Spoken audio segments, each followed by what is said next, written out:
ఇక హైదరాబాద్ గచ్చిబౌలి పరిధిలోని అంజయ్య నగర్లో 7 అంతస్తుల భవనం కూలినటువంటి ఘటనపై అధికారులు చర్యలు చేపట్టారు.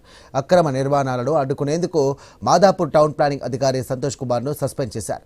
ఇక ఈ మేరకు సైబరాబాద్ మున్సిపల్ కార్పొరేషన్ ఉత్తర్వులు జారీ చేసింది. కూలిన భవనం శిథిలాలను తొలగించే పనులు కొనసాగుతున్నాయి. రెస్క్యూ సిబ్బంది యుద్ధ ప్రాతిపదికన శిథిలాలు తొలగిస్తూ వాటి కింద ఎవరైనా చిక్కుకున్నారా అన్న కోణంలో కూడా గాలింపు చేపడుతున్నారు. శిథిలాలు పడడంతో పక్కన ఉన్నటువంటి అపార్ట్మెంట్ కూడా దెబ్బతినింది. ఇక దీంతో ఆ భవనాన్ని హైడ్రా కూల్చివేయనుంది.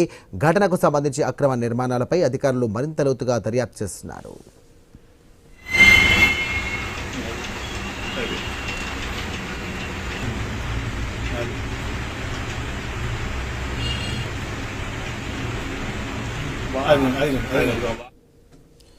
ఇక బిల్డింగ్ కూలిన ఘటనలో సీసీ ఫుటేజ్ విడుదలైంది. సెకండ్లలోనే బిల్డింగ్ మొత్తం కూలిపోయింది. ఒక్కసారిగా పక్కన ఉన్నటువంటి బిల్డింగ్ పై భవనం కూలింది.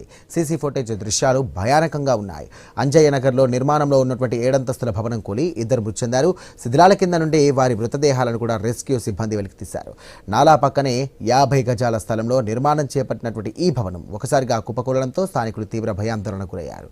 ఇక ఈ ఘటనలో మృతులను మధ్యప్రదేశ్కు చెందినటువంటి టైల్స్ కార్మికులు ఉమేష్ కారే అలాగే మోపత్గా గుర్తించారు.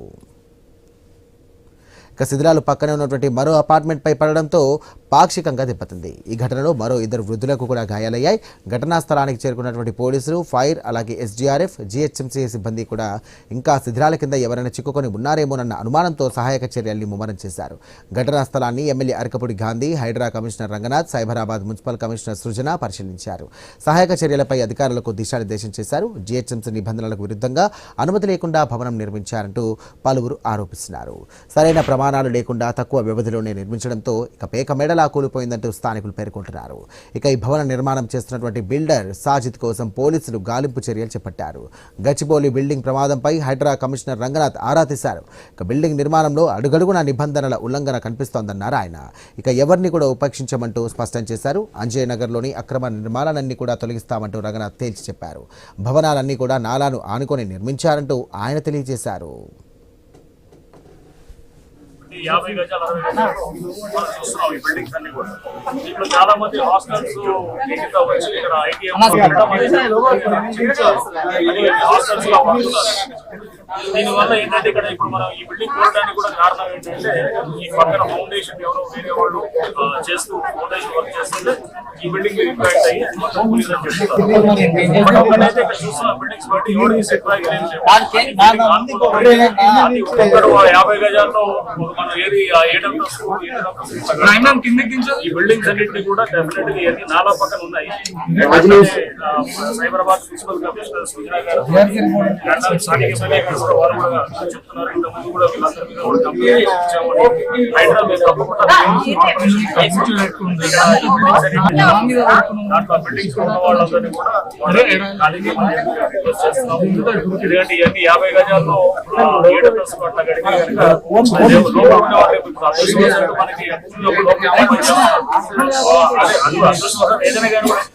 రైట్. నిన్న హైదరాబాద్ గచ్చిబౌలి పరిధిలో అంజయ్య నగర్లో 7 అంతస్తుల భవనం ఇక పేక మేటల కూలిపోయింది.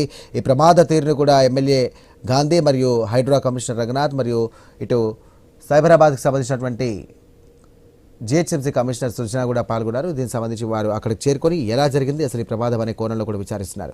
కేవలం 50 గజాల్లో 7 అంతస్తుల భవనం కూడా నిర్మించినటువంటి బిల్డర్పై చర్యలు తీసుకునేందుకు పోలీసులు ఉపక్రమించారు. అండ్ దీనికి సంబంధించి కూడా ఎవరైతే బిల్డర్ ఉన్నారో అతను ఇప్పుడు ప్రస్తుతం పరారీలో ఉన్నారు. ఆ పరారీలో ఉన్నటువంటి వ్యక్తిని పట్టుకునేందుకు పోలీసులు బృందాలుగా విడిపోయి అతని కోసం గాలిస్తూ ఉన్నాయి. రైట్. అంజయ్య నగర్లో దాదాపుగా అన్ని బిల్డింగ్స్ కూడా దాదాపు నాలాకు ఆనుకునే ఉన్నాయంటూ కూడా హైడ్రా కమిషనర్ రంగనాథ్ చెప్పారు. త్వరలోనే అన్ని అక్రమ నిర్మాణాలన్నీ కూడా తొలగిస్తామంటూ ఆయన తేల్చి చెప్పారు.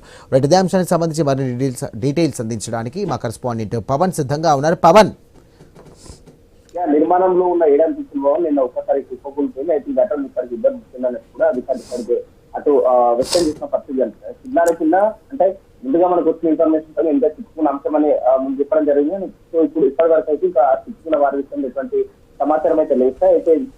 అయితే అంజయ్ నగర్ లోని కేవలం 50 గజాల స్థలంలోనే 7 అంతస్తుల భవనాన్ని నిర్మిస్తున్నారు. నారాయణ ఎటువంటి పర్మిషన్ లేకుండా ఈ నిర్మాణం చేస్తున్నట్టు కూడా మనకు తెలిసింది. అయితే ఈ రోజు మధ్యాహ్నం అంటే మధ్యాహ్నం ఒక్కసారిగా భవనం కుప్పకూలిపోయి ఇంకా అక్కడికి ఒక్కసారిగా పక్కనే అపార్ట్మెంట్ వాసులు కూడా భయభ్రాంతులకు గురైన పరిస్థితి అనిపిస్తుంది. ఆ కుప్పకూలిన తర్వాత ఏంటి అసలు ఎవరు ఈ బిల్డింగ్ కి పర్మిషన్ ఇస్తారు, టౌన్ ప్లానింగ్ అధికారులు అసలు ఏం చేస్తున్నారు, జీహెచ్ఎంసీ ఉన్నతాధికారుల విషయంలో అసలు ఏం జరిగిందన్న అంశాలతో పాటు మిగతా అన్ని రకాల కోణంలో కూడా ఇప్పటికే విచారిస్తున్న పరిస్థితిగా కనిపిస్తుంది. అయితే ఎవరైతే బిల్డింగ్ యజమాని ప్రస్తుతానికి ప్రారంభంలో ఉన్నట్టు కూడా ఇప్పటికే పోలీసులు వ్యక్తం చేస్తున్న పరిస్థితి కనిపిస్తుంది. సో ఇక్కడికి నిందితులకి అంటే నిన్న మధ్యాహ్నం డిఆర్ఎస్ బృందాలు అక్కడ గారిస్తున్న అంటే ఇంకా ఎవరైనా ఉన్నారా అనే అంశాలతో పాటు మిగతా అంశాలకు అంటే పక్క అపార్ట్మెంట్ ఆస్తులకు అక్కడ నుంచి షిఫ్ట్ చేసిన పరిస్థితి కనిపిస్తుంది. సో నిన్న ఈవినింగ్ బేసిక్ తో పూర్తి ఆ కుప్పకుండా బిల్డింగ్ కూడా అక్కడ నుంచి ఆ తొలగిస్తున్న పరిస్థితి కనిపిస్తుంది. సో ఇప్పటికీ అన్ని డిపార్ట్మెంట్ కి సంబంధించిన అధికారులు కూడా రావడం జరుగుతుంది.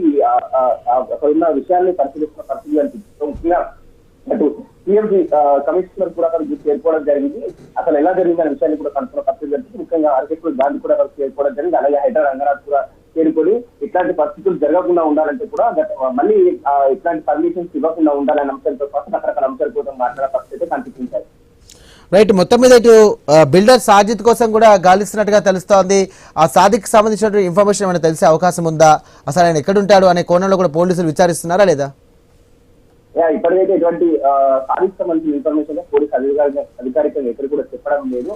తన పరంలో ఉన్నట్టు కూడా తీసుకుని ఎప్పుడైతే బిల్డింగ్ కుప్పకూలిన తర్వాత తనకు వచ్చిన పోలీసు చెప్తున్న ఇన్ఫర్మేషన్ ప్రకారం సాధికి తెలిసిన తర్వాత వెంటనే తను అప్స్కాండ్ అయిన అన్న విషయం అయితే ఇప్పటికీ కొంతమంది పోలీసులు చెప్పడం జరుగుతుంది. కానీ అధికారికంగా మాత్రం సాధిక్ విషయంలో ఎట్లాంటి నోట్స్ విషయంలో కావచ్చు లేకపోతే వ్యక్తుల విషయం మీద తను ఇంకా పరారులో ఖచ్చితంగా తన శిక్షిస్తాం, ఏ విధంగా పర్మిషన్ తీసుకుని ఎవరి దగ్గరికి పర్మిషన్ ఇస్తున్న అంశాలతో పాటు అన్ని కోణాల విషయంలో మేము విచారించి తను శిక్షించే ప్రయత్నం చేస్తామని చెప్తున్న అధికారులు చెప్తుంది. Right, thank you Pawan.